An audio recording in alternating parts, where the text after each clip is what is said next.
Кутмандуу күнүңөр менен балдар. Кандайсыңар достор? Эң сонун, бүгүн биз үйдөбүз, өзүбүз элебиз. Атам жумушта, апам болсо бир нерсе сатып келгенге базарга кеткен. Бирок биз тынч ойноп атабыз. Ызычы түшкөн жокпуз.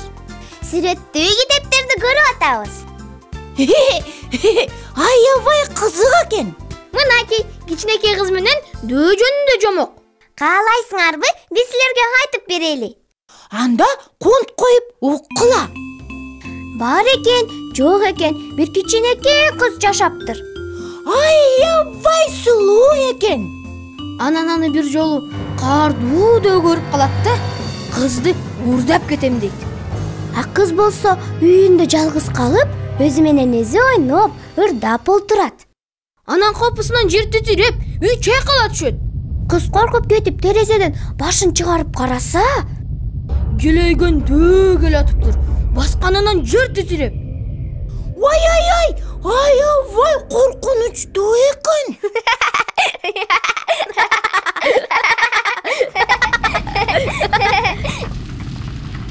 Ой, бул эмнеси я? ой, жер чайпалып атат. Ой, ошол каардуудо бизди да уурдагысы келип атабы? Азыр карайм.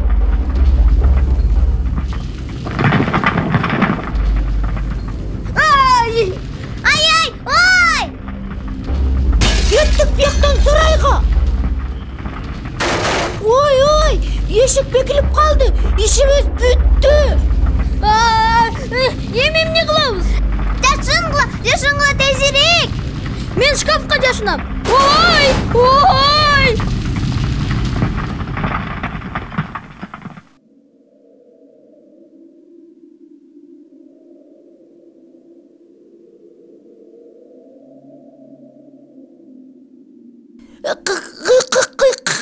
Азы басылды окшойт. Ой, эмне болуп кетти я? Эмне болуп дегениң эмнең? Каардуу дөө келбедиби? Бизди уурдаганга.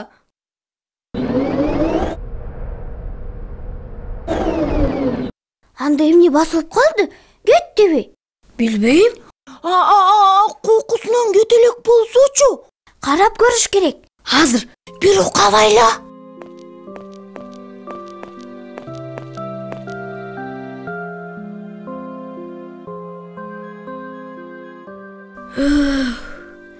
жок экен.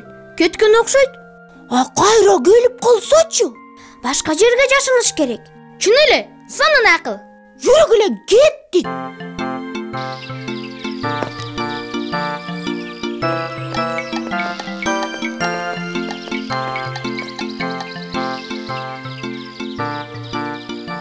Карагылачы, баарын бузуп таштаптыр ал. Чын эле, аябай каардуу окшойт. Жүрүк эле тезирээк сарайга бара калалы. Аяктан ал бизди таба албайт. Кеттик.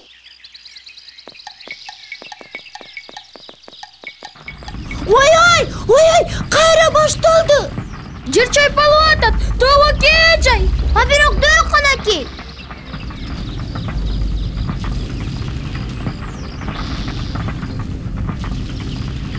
Акырын. Ой, кеттик бияктан. Бияка болбойт экен. Эми эмне кылабыз? Эмне болуп атат я? Билбейм. Жер чайпалып, анан титиреди. А бирок дөө жок болчу да.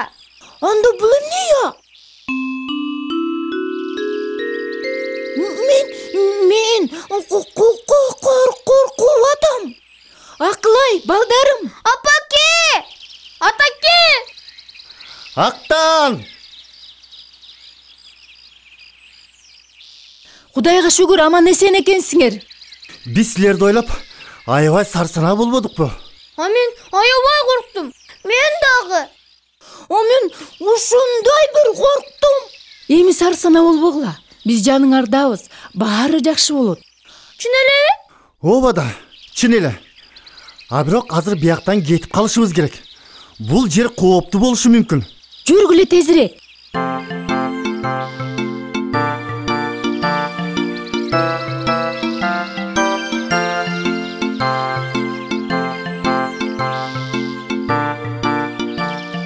Мына эми коопсуз жерге келдик. Атаке, ал эмне болчу? Адегенде биз ойлогонбуз да каардуу дөө келген го деп. Ажер болсо ошонун басканынан чайпалып атат го деп. Бирок эч кандай дөөнү көргөн жокпуз. Туура айтасыңар. Эч кандай дөө эмес. Бул жер титирөө. Жер титирөө? Укмуш сөз экен.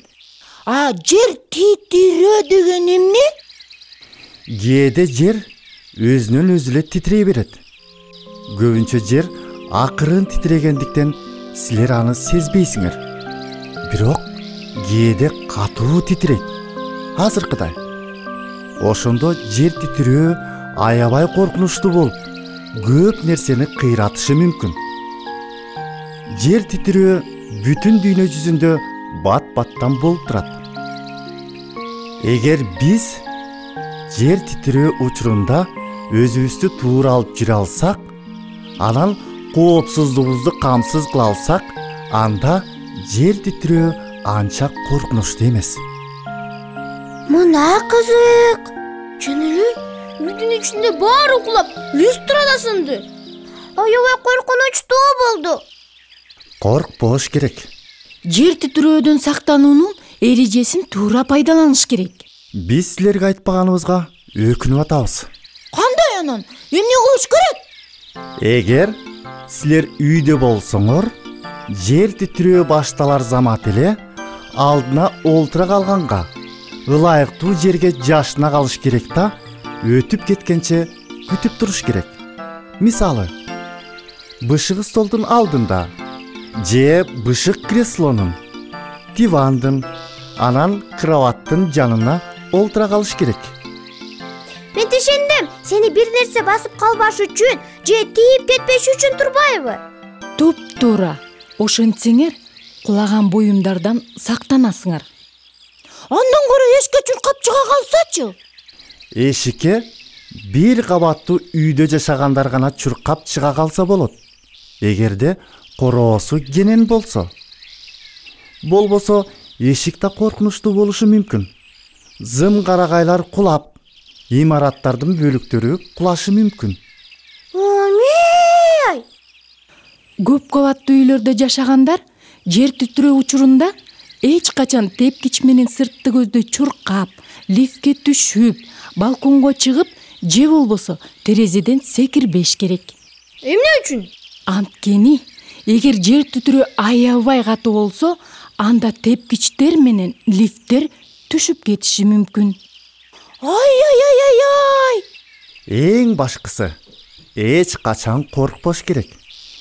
Биз айткандардын баарын эстеп, анан жер титирөө бүткөнчө шашылбай үйдө күтүп туруш керек. Аябай бышык столдун алдына кирип алып. Мен эстеп калдым.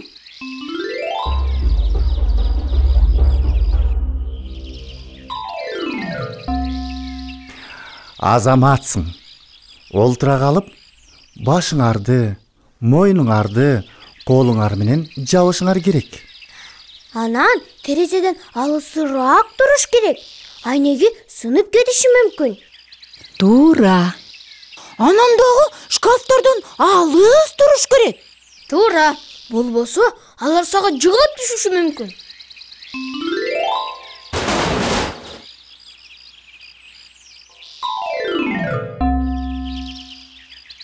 Баары туура. Жер титирөө бүткөндөн кийин абайлап эшикке чыгыш керек. Биз терезеден чыктык. Анткени кийимелгеч кулап, эшикти тосуп калбадыбы? Эгер терезеден чыга турган болсоңор, абайлашыңар керек. Айнектердин сыныгына бир жериңерди тилдирип албаш үчүн. Эшикке чыгар замат эле ачык, кенен жерге жөнөшүңөр керек. Мисалы, талаага же шалбага. Биз бияка келбедикпи? Ошондой болуш керек.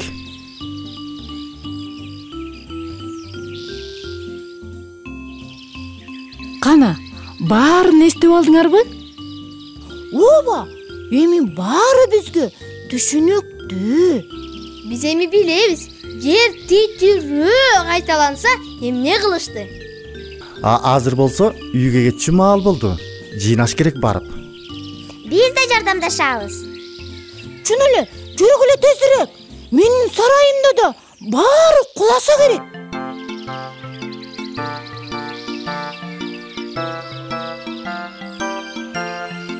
Капкараңгы экен. Азыр жарыкты күйгүзөм. Кое тургула. А дегенде мен газды текшерейин. Эмне үчүн? Жер титирегенден кийин чоңдор газ менен электр зымдарын текшериш керек, өрт чыгып кетпеш үчүн. Анда тезирээк текшере калгыла.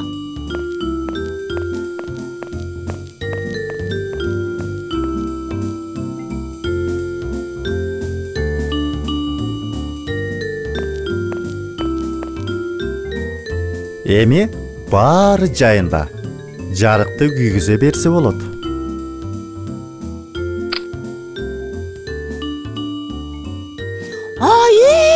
Баары чачылган турбайбы?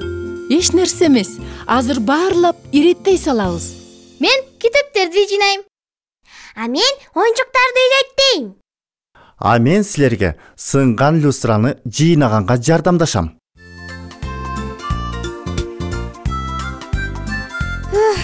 Чорчоп калдым. А менин уйкум келип атат. Меники дагы. Жүрө кой үйгө, Актантай. Кеч кирип кетти. А менин да сарайыма барчу мал болду. Түнүңбөй бир болсун Акылай. Жакшы бар Актан. Жакшы бар Такай.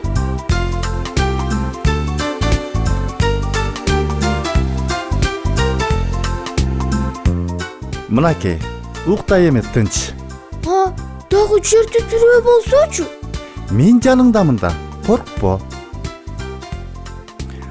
А бияка фонарикти коюп коем. Кокус түн ичинде корксоң, муну күйгүзүп ал. Макул атаке.